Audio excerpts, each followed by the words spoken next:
La colère de Dieu se révèle du ciel contre toute impiété et toute injustice des hommes qui retiennent injustement la vérité captive. Car ce qu'on peut connaître de Dieu est manifeste pour eux, Dieu le leur ayant fait connaître. En effet, les perfections invisibles de Dieu, sa puissance éternelle et sa divinité se voient comme à l'œil nu quand on les considère dans ses ouvrages. Ils sont donc inexcusables, car ayant connu Dieu, ils ne l'ont point glorifié comme Dieu, et ne lui ont point rendu grâce. Mais ils se sont égarés dans leurs pensées, et leur cœur sans intelligence a été plongé dans les ténèbres. Se vantant d'être sages, ils sont devenus fous, et ils ont changé la gloire du Dieu incorruptible en image représentant l'homme corruptible, des oiseaux, des quadrupèdes et des reptiles. C'est pourquoi Dieu les a livrés à l'impureté selon les convoitises de leur cœur. Ainsi ils déshonorent eux-mêmes leur propre corps. Eux qui ont changé la vérité de Dieu en mensonge et qui ont adoré la créature au lieu du Créateur qui est béni éternellement. Amen. C'est pourquoi Dieu les a livrés à des pensées infâmes, car leurs femmes ont changé l'usage naturel en celui qui est contre nature. Et de même les hommes, abandonnant l'usage naturel de la femme, se sont enflammés dans leurs désirs les uns pour les autres, commettant homme avec homme des choses infâmes et recevant en eux-mêmes le salaire qui méritait leur égarement. Comme ils ne se sont pas souciés de connaître Dieu, Dieu les a livrés à leur sens réprouvé pour commettre des choses indignes, étant remplis de toute espèce d'injustice, de méchanceté, de cupidité, de malice, d'envie, de meurtre, de querelle, de ruse, de malignité, rapporteurs, médisants, impies, arrogants, hautains, fanfarons, ingénieux, mal, rebelles à leurs parents, dépourvus d'intelligence, de loyauté, d'affection naturelle, de miséricorde. Et bien qu'ils connaissent le jugement de Dieu déclarant digne de mort ceux qui commettent de telles choses, non seulement ils le font, mais encore ils approuvent ceux qui le font. Paul écrit cette lettre aux Romains. Paul écrit cette lettre aux chrétiens d'origine romaine qui avaient reçu la parole de Dieu, certainement lors de la naissance de l'Église. La Bible nous dit qu'il y avait des nations à Jérusalem dans Acte 2. Certainement il y a eu des gens qui étaient partis, qui étaient rentrés suite à ce puissant réveil de Acte 2. Ils sont repartis à Rome avec le message, avec la parole. Et cette église va naître parce que Paul n'avait jamais été auparavant à Rome. Et puis, bizarrement, Rome va être justement le premier vase qui va enfermer la vérité. Et mes amis, on en a parlé, le pasteur Douglas en a parlé un peu ce matin. Les différents types de vases. J'en parle justement dans le livre qui vient de sortir, La captivité de l'évangile. Et vous pouvez vous en procurer. Ceux qui n'ont vraiment pas les moyens, on peut leur en offrir. Et parce que le Seigneur m'a mis cela à cœur. Un frère était venu me voir pour me dire il faut le faire également.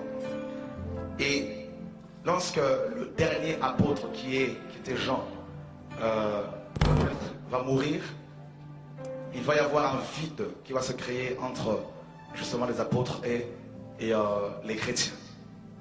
Un vide parce qu'il n'y avait plus de ministère apostolique, des personnes qui étaient là pour pouvoir veiller sur la saine doctrine. Il va y avoir des hommes, effectivement, on en a parlé tout à l'heure, il a parlé de Ignace d'Antioche, des hommes qui étaient des sophistes, des débatteurs experts grecs, qui utilisaient la rhétorique, l'art, le discours en 3 points. Ils vont adhérer, pour la plupart, il y en a qui vont se convertir, mais beaucoup vont adhérer au christianisme. Ils vont devenir des théologiens, ils vont exercer, ils vont utiliser la théologie et également la philosophie grecque pour pouvoir défendre la parole de Dieu. Alors, quand Jean va mourir, il va y avoir vraiment un vide dans les assemblées à cette époque, dans les églises primitives. Et ce vide va également permettre à ce que des hérétiques tels que Arius, qui était un évêque, un des évêques de l'époque, qui va commencer à enseigner des hérésies. Il va y avoir une grande discussion entre justement Arius et puis un évêque du nom d'Athanase, qui lui combattait justement les hérésies d'Arius. Et puis ce conflit entre ces deux hommes va interpeller en fait Constantin, qui va les convoquer en 325, et il va convoquer en même temps une grande réunion écuménique, la toute première réunion écuménique en 325, pour justement taire la discussion qu'il y avait entre Athanase et Arius. Et cette convocation en 325 de tous les évêques de l'époque va permettre à Constantin, qui n'était pas du tout changé par la parole de Dieu, qui n'était pas du tout converti. Et Constantin va, en tant qu'empereur romain, il va s'autoproclamer la tête officielle de l'Église.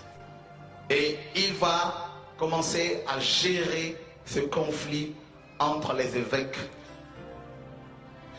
Le problème de l'Église a été déplacé. Ils sont passés du domaine spirituel à un domaine purement matériel, physique, politique. Et ce qu'il faut comprendre, c'est que cette Église est née sous l'Empire romain, l'Église biblique.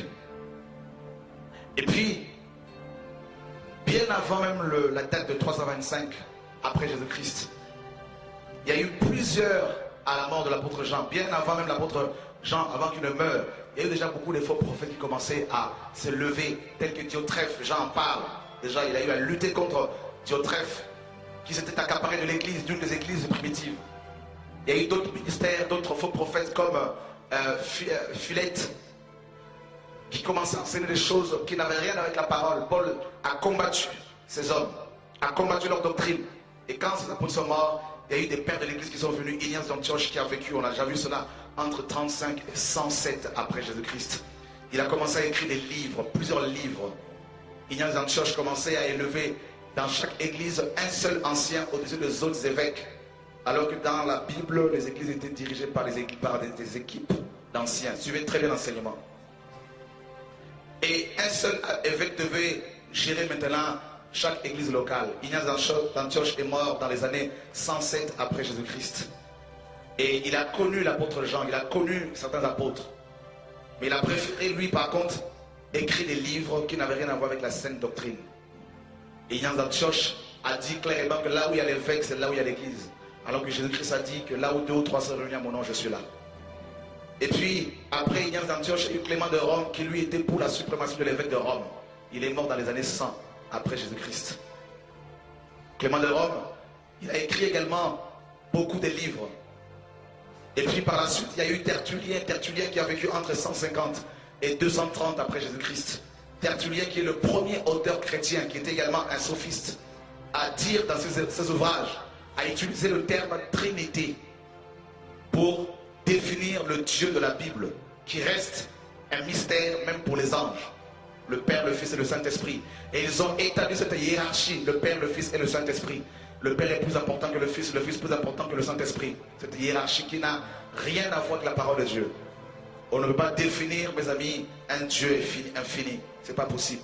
Même l'homme qui paraît petit, mais à l'intérieur, l'homme est infini. Parce qu'en l'homme, il y a plus de 100 milliards de cellules. Donc si déjà on a du mal à définir l'homme, comment peut-on définir maintenant le Créateur? Et alors qu'on a du mal déjà à définir le ciel, l'univers. Alors mes amis, il y a eu Tertullien, qui, comme je le disais, qui a écrit également des livres. Il a mis en place le terme Trinité. Et par la suite, il y a eu Cyprien de Carthage, un autre évêque, avant même le concile de Nicée. Cyprien de Carthage qui lui, quand il s'est tourné vers le christianisme, alors qu'il était un sophiste, quelqu'un qui utilisait la philosophie grecque, la rhétorique, le discours, comment séduire les gens avec le discours. Cyprien dit clairement dans ses écrits que vous pouvez trouver même sur Internet, Cyprien de Carthage, en Tunisie, il dit clairement dans ses écrits que chaque église locale, chaque troupeau du Seigneur doit avoir à sa tête un seul chef. Il a été dans le même sens qu'Ignace d'Antioche. Ils ont fonctionné dans le même esprit. Et Cyprien de Carthage va dire également que celui qui quitte l'église locale perd son salut. Voilà pourquoi beaucoup de pasteurs disent, en utilisant Hébreux 10, 25, n'abandonnons pas nos assemblées comme c'est la coutume de quelques-uns. Alors ils utilisent ce passage-là pour dire que celui qui quitte l'église locale perd son salut. Donc ils ont cet héritage de Cyprien de Carthage. Ça remonte au début du 3e siècle. Parce que Cyprien a vécu entre 200, il est né dans les années 200 et il est mort dans les années 258. Il a vécu plus de 58 ans, moins de 60 ans.